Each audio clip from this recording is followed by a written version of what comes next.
Were there 2 tickets on that email? No, one. Just one? All right, we're live. Are you live? We're live. Hi there, this is the Pharmacy, Michael Omaha, and we're live streaming to you from Sonoma County. Beautiful Sonoma County, although it's a little rainy and cold today. We're at the Emerald Triangle Cup Festival. It's the biggest event for cannabis here in Northern California, and it's quite to do. It's sold out. There's like 25,000 people here today. We're going to walk around and look at different booths and different vendors and give you an idea out there in Peoria, Illinois, what it's like to be free. Freedom of choice, that's what the pharmacy was all about and is about. And I hope everybody out there gets to experience freedom of choice and to be able to use green plant medicine whenever they choose to. All right, we're going to shut this thing down in a second here. Why don't we just do this? Why don't we just take and pan out so that we can see and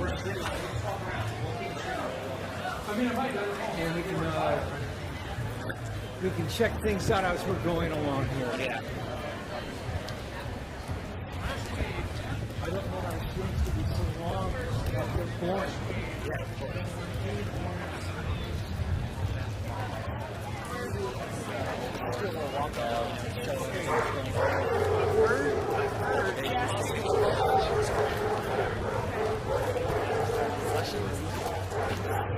Tyler?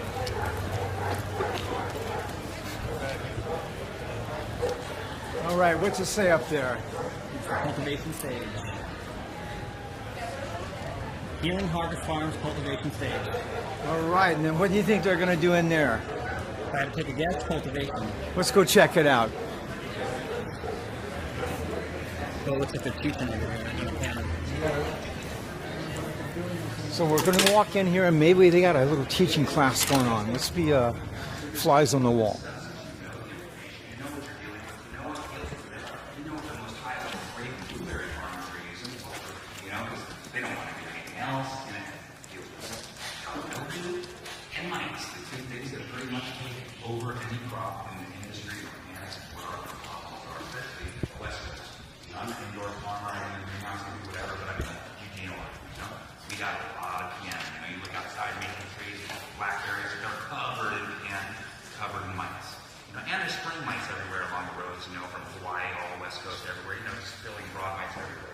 Because in Hawaii, they actually a special type of weed that it deals with, but then it gets on the banana trees and everything else, screws everything up. Here, milk thistle, we're dealing with it in Oregon. Stop.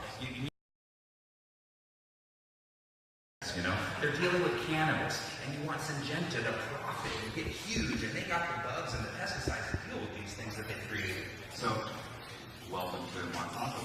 So this is what's happening, and how do we attack this? Organic. What are we doing? Oh, what's that? Agronomists, because they're the ones doing the final organic agriculture, and what we're actually going to have to fit into these next 10 years, because what's going to happen is you're going to FDA, everyone's going to get involved, and only the top tier that can fit in this kind of sphere is going to survive. Everyone else, we can salt farm too really well, because it's all salt, so it doesn't register anything except salt.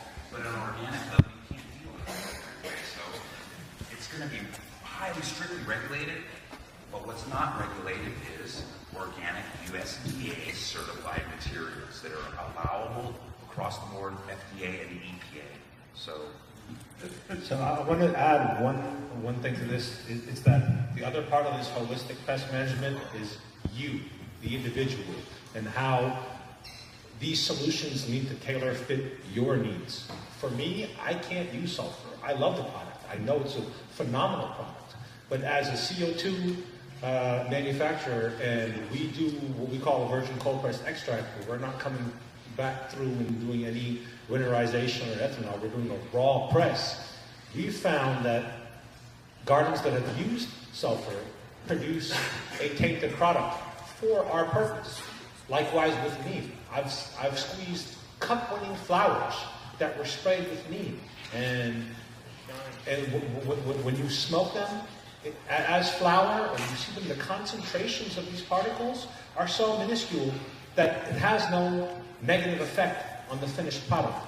But when you put it through a super concentration, the way that I do, all of a sudden, your product becomes tainted. So, but that's why you can't be spraying the product on flour. Yeah, right. So it doesn't matter, like, I mean, from my personal perspective with sulfur, people will do what they say they're not doing. Meaning they lie to you and all that shit. Oh, I only sprayed it up to, you know, I didn't spray it. I didn't spray the flour at all, you know. But the reality is we also utilize a really high level CO2 extraction process, and we have to have it clean because we care like that, you know. So we don't spray into flour. You don't spray your products in there, and you have all the testing residuals, and you can see it all, you know. So, I mean, for me personally.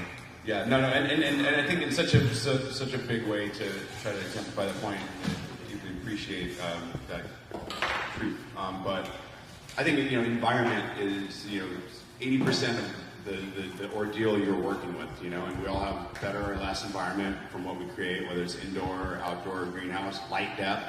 You know, light depthing plants with black plastic tarp, you know, creating an 80% humidity microclimate for sustained periods of time.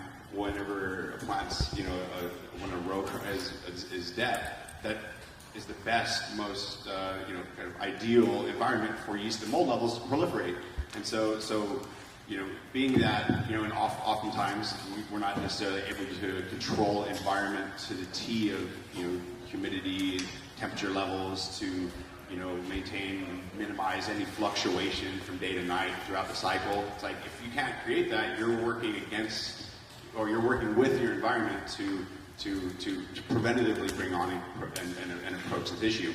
You know, I think what Bam and John both talking about right now is a really important thing to recognize. Is like with even organic products, Omni-listed, kind of all these, you know, really solid, you know, alternative biofungicides and insecticides.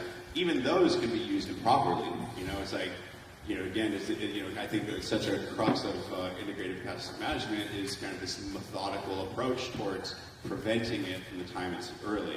You know, if you take a clone, and just real quickly finish that point. So if you take a clone and you dip it in neem oil or any other horticultural oil, or, you know, whatever combination of kind of organic fungicides and insecticides, and you methodically are taking care of that and spraying and getting full plant coverage every week, you know, from the time the plants, you know, establish roots to the time it plants a little mini shrub, you know, as long as you kept that mantra of kind of dedication and you know, not laziness, you know, you even when you get to the point where you're about to launch these huge hedges off into flower, you know, you will have a high level of comfort that you've took all the methodical preventative approaches up to that point, so that, you know, even if there is a little bit of issue at some point, it's not going to crush you.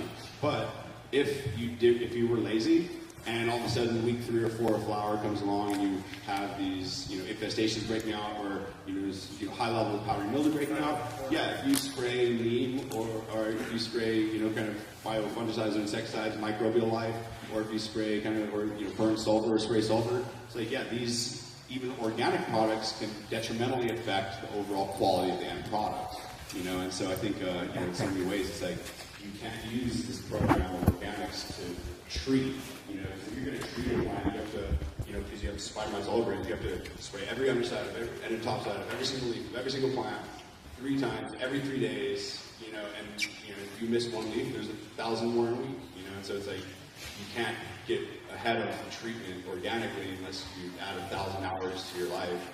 Well, it's really crucial also on like what your administration process is. Me personally, what I've come to for time and everything, and wanting to get such a thorough spray is I'm just using an airless sprayer, you know, at a certain micron, you know, emission, and to where I can get everything I need to be, like wettable sulfur and stuff out of these things, you know. And once those are stopped, before you go into flowering, that ends up releasing your army of a multitude of bugs and everything else. So then you're like, I'm good, you know, you don't have to do anything except what you need to do to really promote the health of the plant, where that synergy can happen, where all the holisticness and all the reality of what you cultivated, not just the plant, but everything in your sphere of ecology, even indoor, outdoor, is all working together. You know? That's the most true. One big thing that we've been working on, and it seems a little counterintuitive, but to be chemical free we're starting with chemicals and hormones. And what I mean by that is we're starting to work with tissue culture. And tissue culture is like everything we're all talking about is about how do you start, what is the health of the plant when it begins. And if you can start out of tissue culture, you can separate pathogens out from your plantlet and then down the genetic. So it's just overall health is stronger. Its immune system is much stronger. And then if you start from there, boosting that immune system, which is what we work really, really hard on, because every single week we get either new reductions from the state list or new additions to the state list. Because at the end of the day, he runs by a state mandated list of what can be applied. So really jumping from there, we've had a lot of success. And in Washington, we're just now about to allow and have comprehensive microbiological testing. Currently, it's been, if they find something that can grow what's called a coliforming unit, CFU, it's bad. Whether it's Bacillus subtilis or Aspergillus niger. Yeah, and it's absurd. And we're finally changing that, but again, jumping back to TC is really a big thing for us. One point I do really want to make, you have to be prepared to lose. Like, if the questioning concern is... All loss is real. It's real. It's a real fucking thing. And it happens in all agriculture except for us, because we think, you know what, I'm running 20 lights, I'm going to get 40